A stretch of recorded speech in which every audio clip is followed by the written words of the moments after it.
Alright, this is a little cheat sheet for all the home shop guys with small lathes that need to figure out shaft speed to feet per minute for figuring out all your cutter feed rates and everything. This is the chart that can be found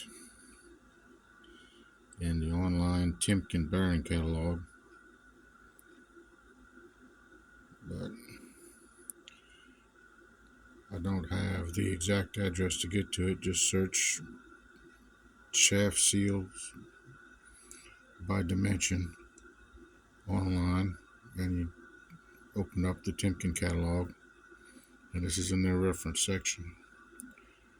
But you can screenshot this picture here, and that'll be something that you could print out to get yourself a catalog. Comes in handy when you're trying to figure out shaft speed, RPM, into feet per minute for cutter feed. It's a little cheat sheet. Figured some of us could come in handy for us. Cajun one out.